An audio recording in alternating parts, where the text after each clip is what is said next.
It is -2 degrees outside today, and because I can't go outside like I want to, instead I'm going to talk about how I plan my hikes on my phone. Sometimes I use my computer. I don't always use my computer. Most of the time I'm just sitting on the couch with my phone in my hand and I'm just trying to figure out what I want to do that weekend. So the first thing I do is I use an app called AllTrails. I love AllTrails. It is my all-time favorite app for hiking and finding trails near me and trails far away. I can look at things like distance, elevation, recent reviews, photos from the past couple of days or weeks, which kind of lets me know what the trail will look like during any sort of weather given the month. This is super important, especially when it's like really buggy season in the summertime or when it's like super snowy in the wintertime. So then you kind of just have an idea of what the trail looked like yesterday because hikers post all the time.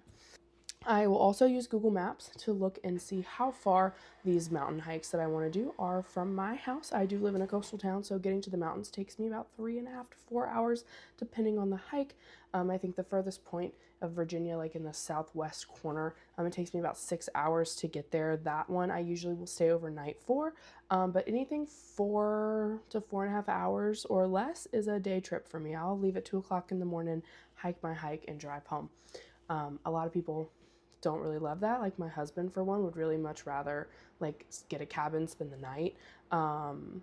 But my friends are usually pretty down for an insane day trip to go hiking. I'm very blessed to have them. So I use AllTrails and I look at different things like that, and I find hikes that I feel like fit what I'm looking for the best. So sometimes, well, it's not true. I really don't typically choose easy hikes for myself, but that's really just because I like the sport of it, so I like doing difficult hikes. Um, so I look for ones with higher elevation, longer hikes. I think the longest I've done in a day on a day trip was 13 miles, and that one was actually unintentional. That that's a story. But yeah, I check recent reviews and I look how far it is from my house, so I know how long it's going to take me to get there and what time I need to leave to get to the hike at a decent time to be able to get home at a semi decent time as well.